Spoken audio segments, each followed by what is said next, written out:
Assalamualaikum warahmatullahi wabarakatuh. Jumpa lagi dengan saya Tama dalam Ada Apa Gerangan 2. Bagaimana kabar kalian? Semoga selalu diberikan kesehatan dan juga rezeki yang cukup. Kita jumpa lagi di Ada Apa Gerangan 2, di mana di sini saya akan membacakan kisah-kisah mistis bersambung. Dan kali ini kita lanjutkan kembali sebuah cerita pendakian mistis ke Gunung Lawu yang dilakukan oleh Rama dan ke-12 temannya. Sebuah cerita pendakian yang diberi judul Pendaki Terlarang di Gunung Lawu. Ya sudah, kita langsung saja menuju ke kelanjutan ceritanya. Teman-teman, ada apa gerangan? Ceritanya mulai dari sini.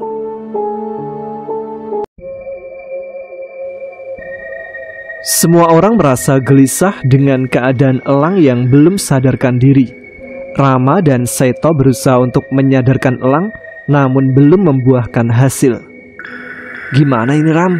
Elang belum sadar juga dari tadi?" tanya Udin gelisah. "Aku juga nggak tahu, Din. Ini masih berusaha agar cepat sadar," jawab Rama sambil memberi minyak angin ke hidung Elang. Tiba-tiba, suasana berubah mencekam, apalagi awan gelap menutupi matahari. Semilir angin gunung berhembus pelan menerpa mereka. Tubuh Elang berguncang. Seketika mereka terbelalak melihatnya. Mereka memegangi tubuh Elang yang terguncang tersebut. "Lang, sadar Lang!" ucap Udin semakin panik. Mata Elang terbuka, namun matanya melotot dan mulutnya menganga. Kedua tangannya mencengkram Udin dan Rama yang duduk di dekatnya. Suara Elang mengerang. Mereka terkejut ketika melihat kondisi Elang. Ketiga wanita kini menangis histeris, menjadikan suasana bertambah mencekam. "Pegangi Elang, dia kerasukan," ucap Rama menyuruh teman-temannya.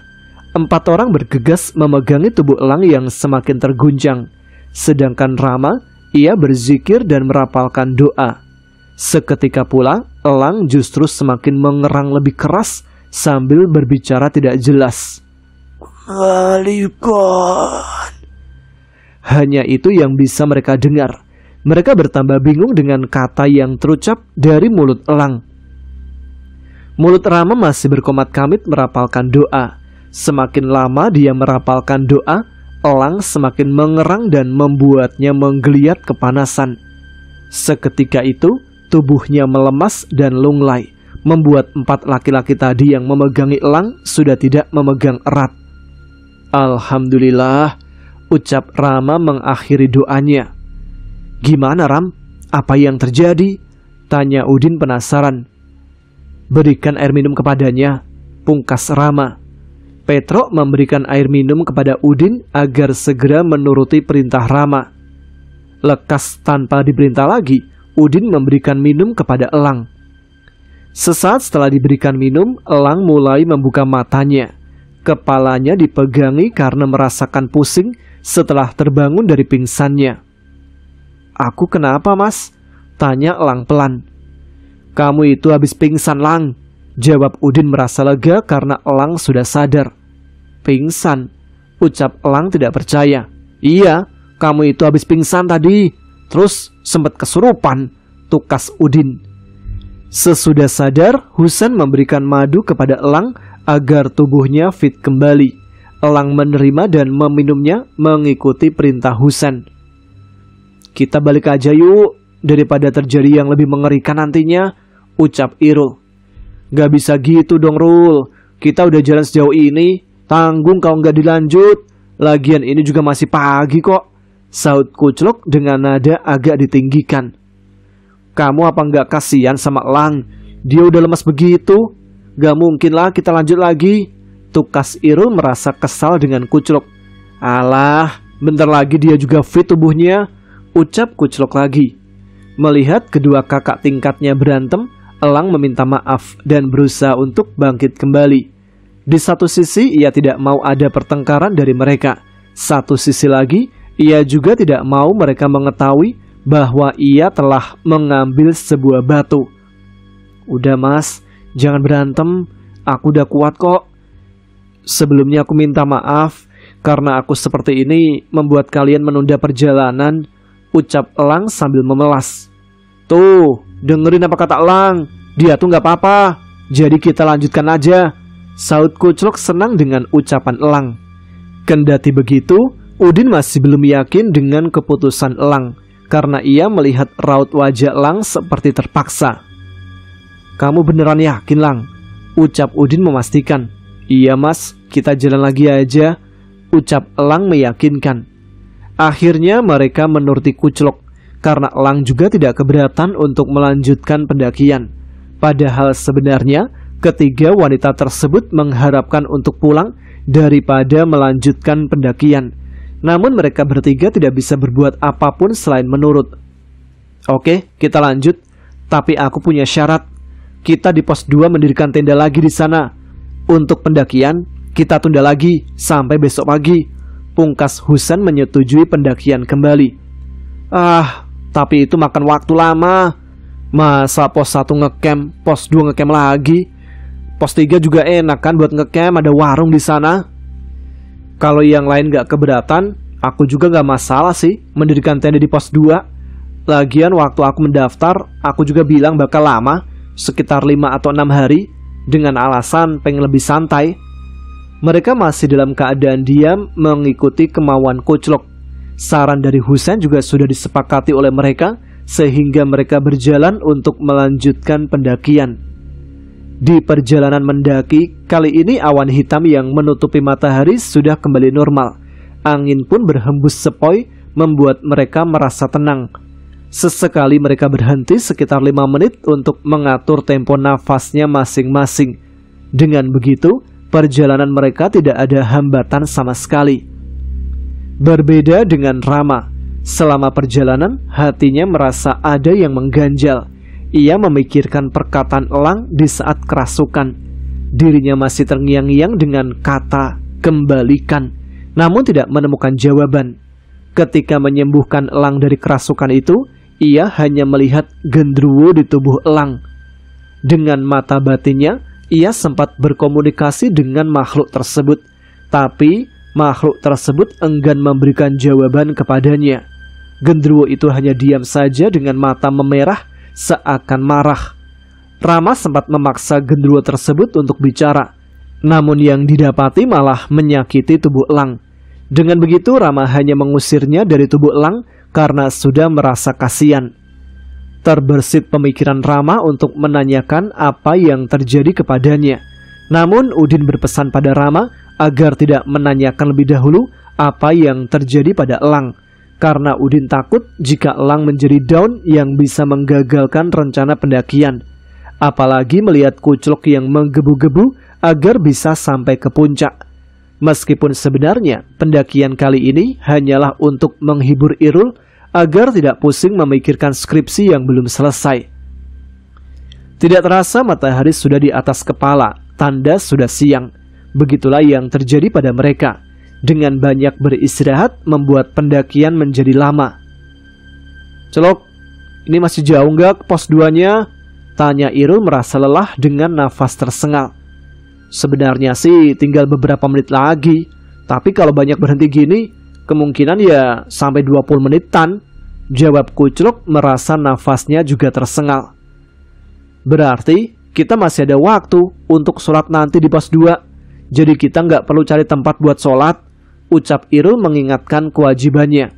Iya bisa, tenang aja kalau itu, ini juga masih jam 12, kita masih punya waktu banyak, ucap Kuclok sambil melihat jam yang menempel di pergelangan tangannya. Rombongan Effendi saat itu tidak ada percakapan sama sekali dari tempat kejadian Elang pingsan dan kerasukan tadi hingga saat ini. Meskipun ada, hanya sekedar meminta minum dan juga meminta istirahat. Selebihnya mereka hanya diam sambil mengatur nafas. Siang berganti dengan malam. Tepatnya pukul 11:30 malam, mereka sudah berada di pos 2 sejak siang. Mereka membuat api unggun kecil untuk sekedar menghangatkan badan. Semakin lama mereka berada di depan api unggun, semakin kecil pula api yang membakar kayu tersebut. Satu persatu dari mereka kembali ke tendanya masing-masing, kecuali Rama, Seto, Purwanti, dan Monika. Mereka berempat saling berhadapan dengan dibatasi oleh bara kayu di depannya.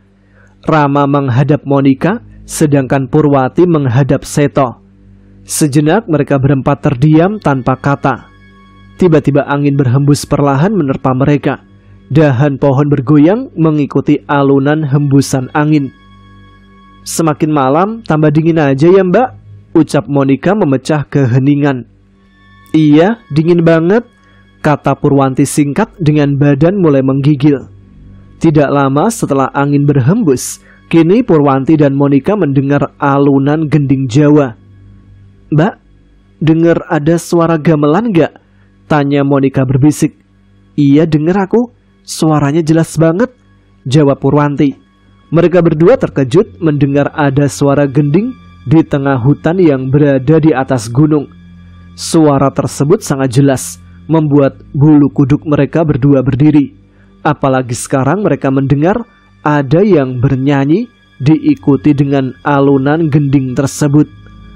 Semakin mereka berdua mendengarnya, semakin jelas suara tersebut.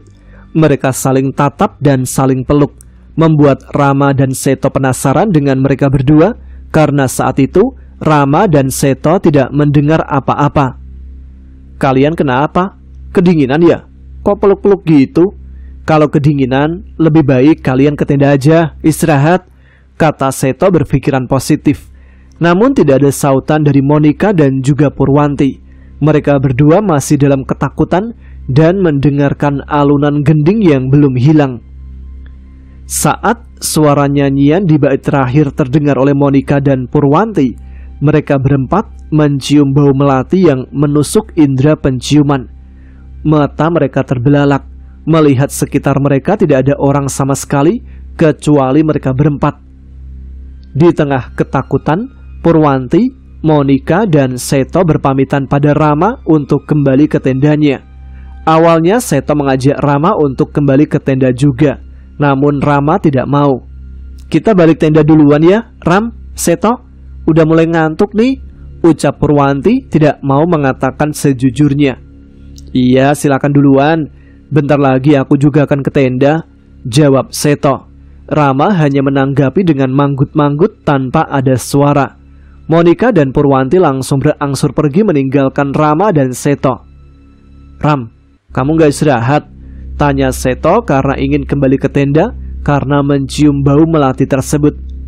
"Balik ke tenda aja duluan, rokokku masih setengah batang, mubazir kalau dibuang," jawab Rama yang masih tenang dan mencongkel-congkel bara api. "Ya udah, kalau gitu aku masuk duluan ya. Kalau ada apa-apa panggil aja," ucap Seto lagi yang mulai meninggalkan Rama. Lagi-lagi Rama tak menyauti, hanya manggut-manggut tanda setuju. Kini dia hanya seorang diri, masih dengan kesibukannya mencongkel bara api.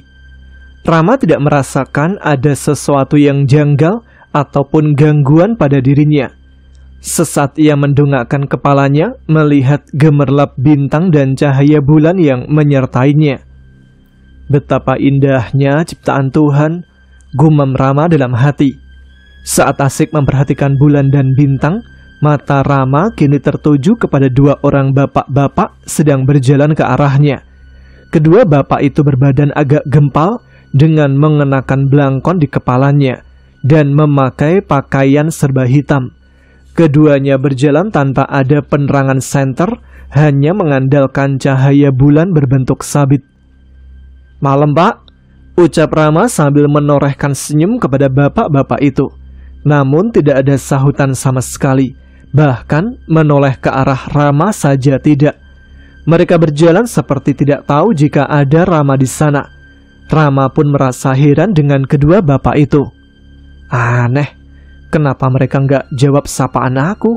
Apa mereka nggak mendengar suara ya?" ucap Rama lirih. Ia penasaran dengan kedua bapak itu dan mulai mengendap-endap mengikuti dari belakang. Rama pun melangkahkan kaki perlahan mengikuti kemana arah kedua bapak tersebut. Sesekali dia bersembunyi di semak-semak agar tidak ketahuan. Terlihat langkah kaki kedua bapak itu menuju sebuah pohon besar yang terbungkus kain hitam putih berbentuk kotak-kotak seperti papan catur. Langkahnya kini menuju semak-semak dekat dengan pohon besar tersebut. Jarak antara pohon dengan semak yang dia tempati sekarang sekitar 7 meteran. Dengan begitu dia bisa melihat aktivitas apa saja yang dilakukan kedua bapak itu. Keduanya sekarang sedang duduk menghadap pohon besar tersebut. Kemudian mereka membakar dupa. Setelah dupa terbakar, mereka mengangkat dupa tersebut hingga ke atas kepalanya, lalu menancapkan dupa itu di bawah pohon besar tersebut. Mereka berdua duduk bersila, sedangkan kedua tangannya ditaruh di atas lutut seperti meditasi. Apa yang mau mereka lakukan? Apa ini yang disebut menyekutukan Allah? Gumamnya dalam hati. Setelah mereka berkomat-kamit, tiba-tiba saja angin berhembus dengan kencang. Beruntung dia berada di semak yang tinggi. Dengan begitu dia tidak ketahuan ketika angin kencang memutari sekitar pohon besar tersebut. Karena di saat itu, semak yang berada di sekitar pohon itu bergoyang dan ada beberapa yang terbang. Setelah angin, kini kabut hitam datang menyelimuti hutan yang berada di gunung ini. Rama merasa tubuhnya mulai kedinginan, padahal dia sudah mengenakan jaket gunung. Namun saat ini tidak bisa menahan hawa dingin yang ada. Suara deheman laki-laki terdengar di telinganya. Suaranya sangat keras, bagaikan gendang telinganya hampir pecah dibuatnya. Suara apa ini? Keras sekali. Telinga Rama kini ditutup dengan kedua tangan karena suara deheman itu selalu muncul berkali-kali. Yang dia anehkan adalah kenapa kedua bapak itu seperti tidak mendengarnya, padahal suara itu seperti terdengar dari pohon besar itu. Tidak lama kemudian, telinganya sudah tidak ditutup lagi karena deheman itu sudah tidak terdengar lagi. Kini muncul suara kuda berlari dari atas gunung menuju pohon besar tersebut, di mana kedua orang tersebut sedang duduk bersila dengan tenang.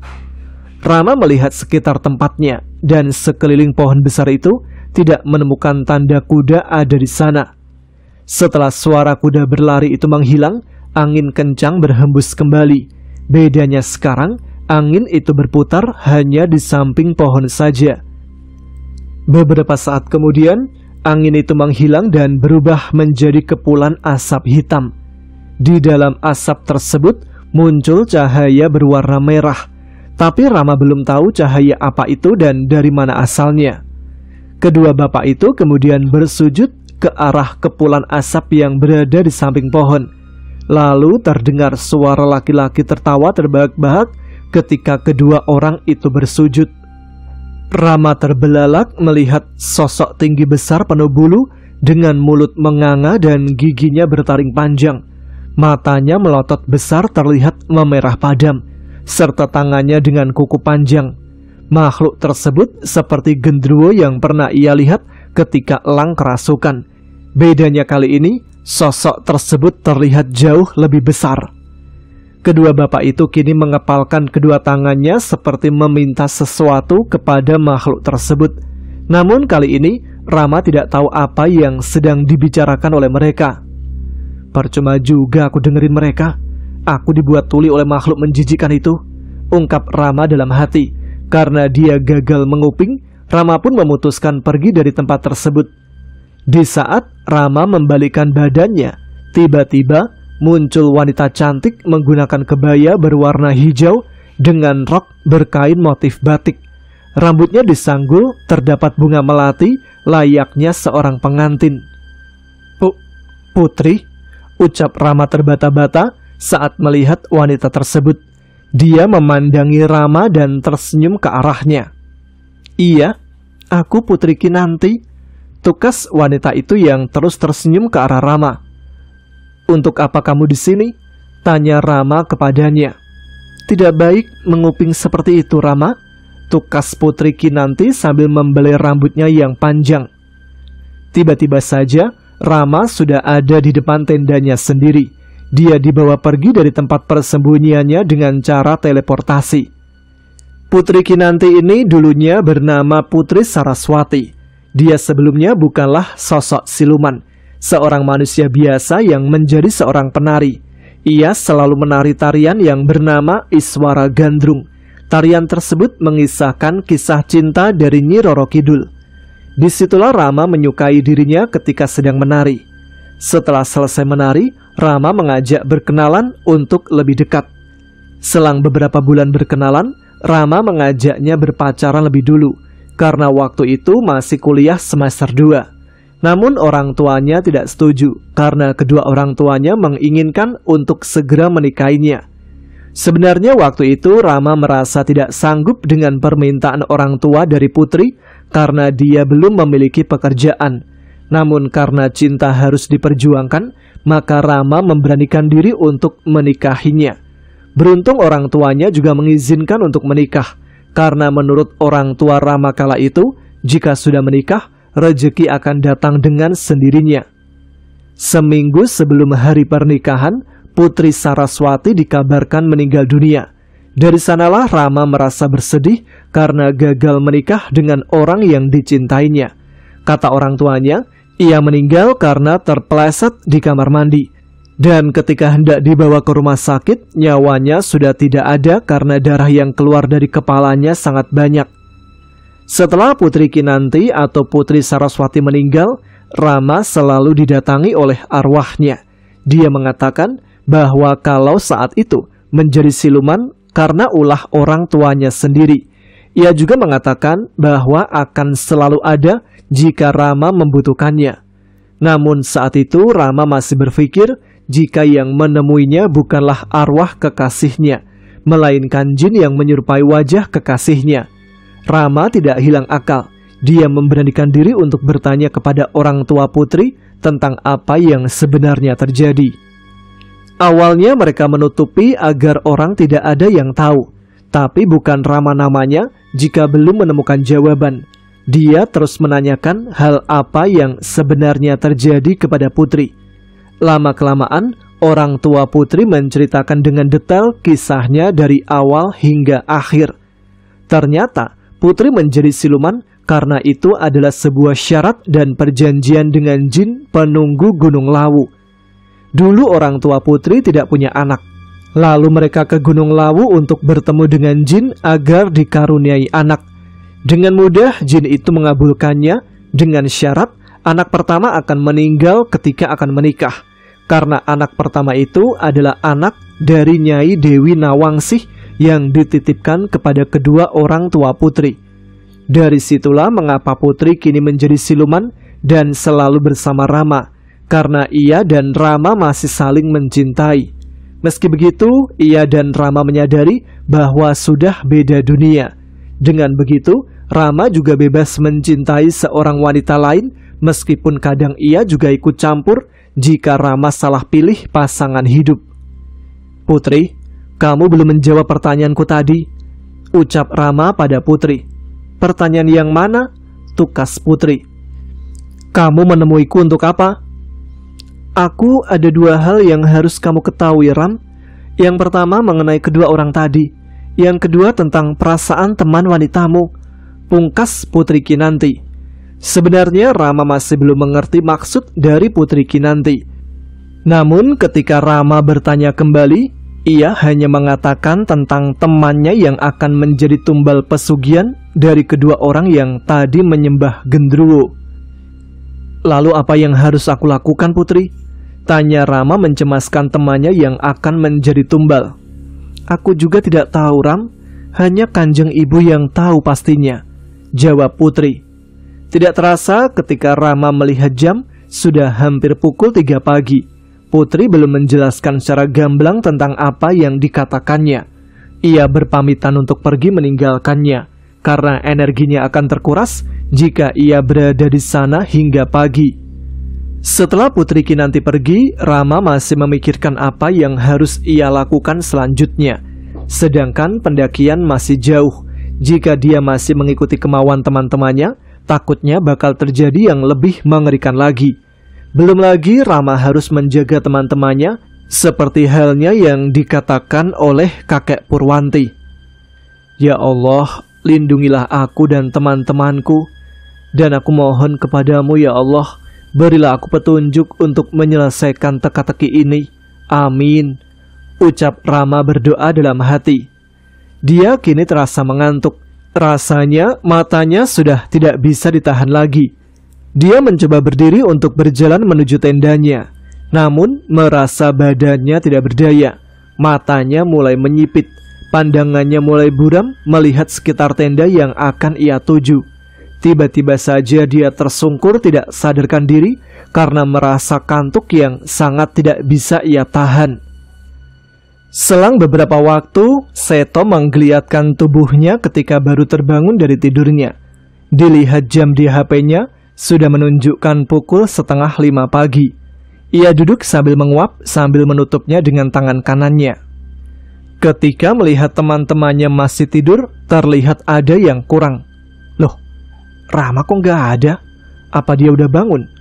Tapi tumben banget dia nggak bangunin yang lain, gumam Seto dalam hati. Karena ia penasaran, ia bangun dan membuka tendanya. Ketika tenda terbuka, seketika matanya terbelalak melihat Rama meringkuk di depan tenda. Bergegas ia mendekatinya dan menggoyang-goyangkan tubuhnya. "Ram, bangun Ram. Kamu ngapain tidur di sini?" tanya Seto khawatir jika Rama terkena hipotermia. Karena saat itu badan Rama terasa dingin ketika dipegang oleh Seto.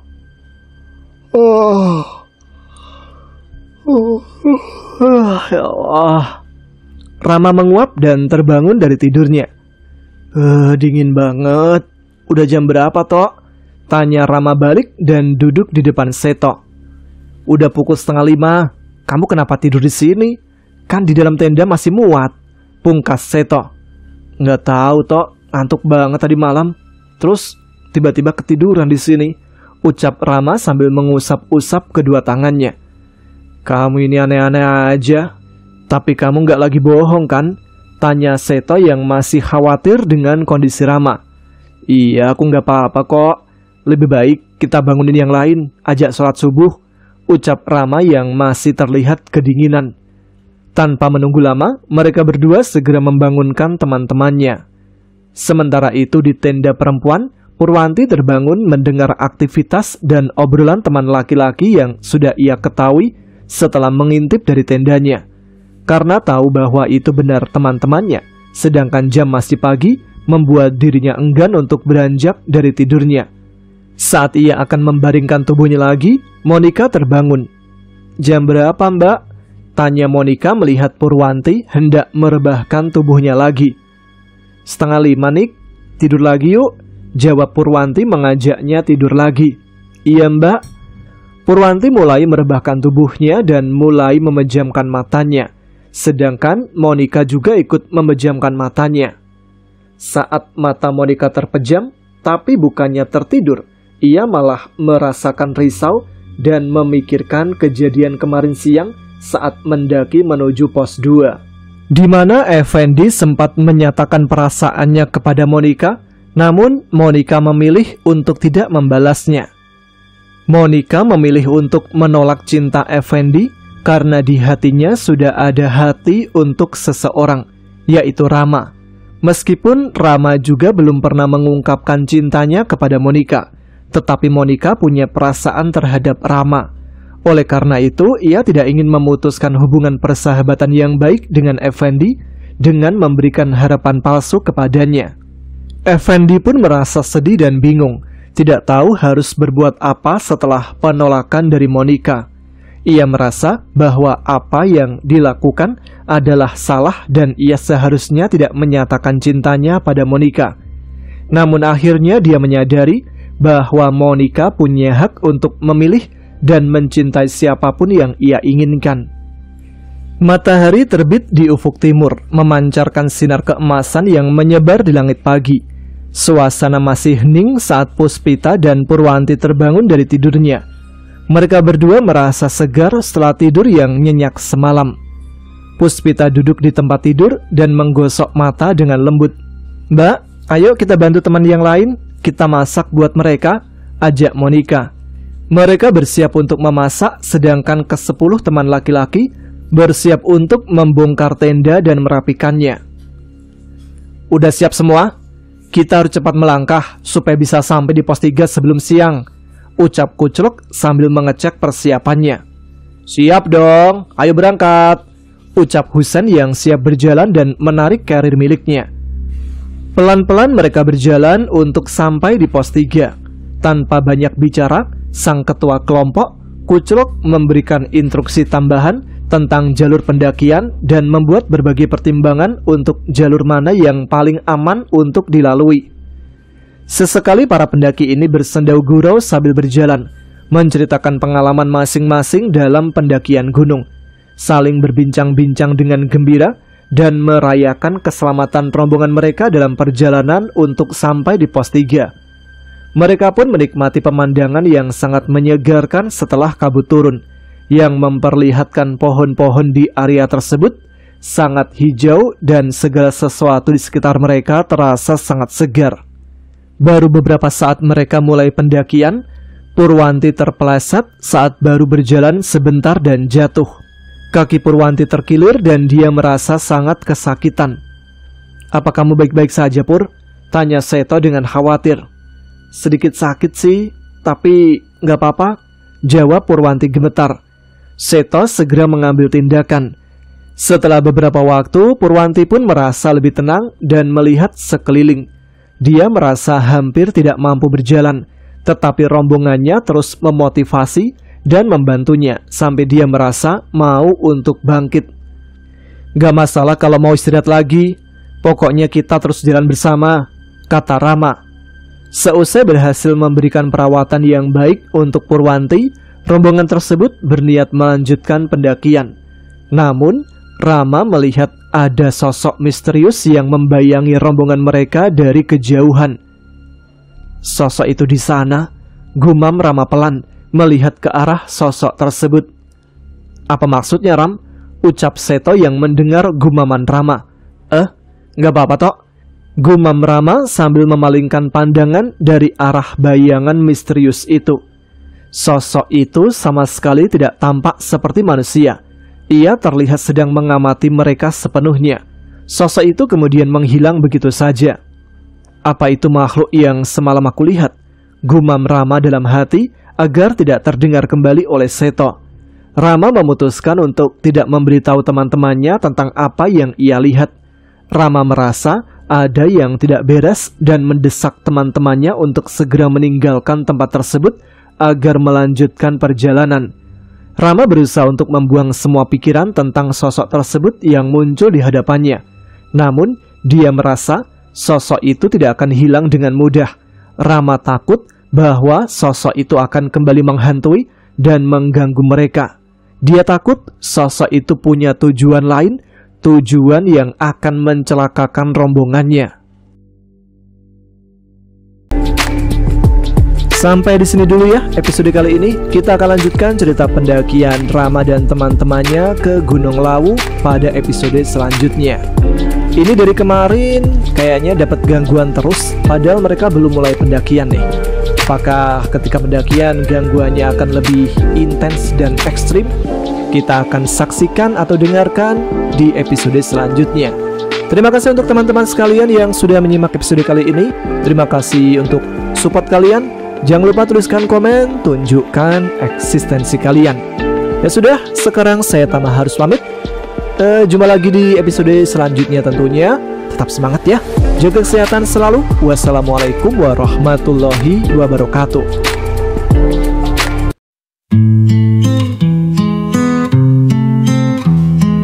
Aku tahu kau merinduku, aku tahu kau menangisiku, aku tahu kau tak relakanku. Aku sama namun hanya membisu. Gaun putih ini perlahan memerah seiring ku tak tentu arah.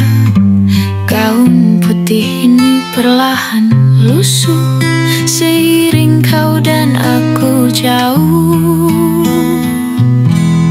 Di jalan ini, di antara ilalang tinggi, kau pernah membawa diri ini.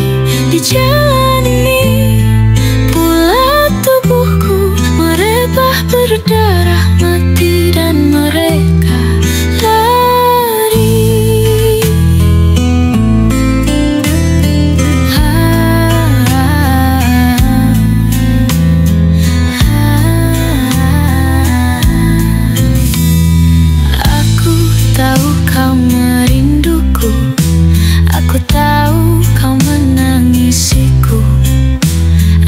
tahu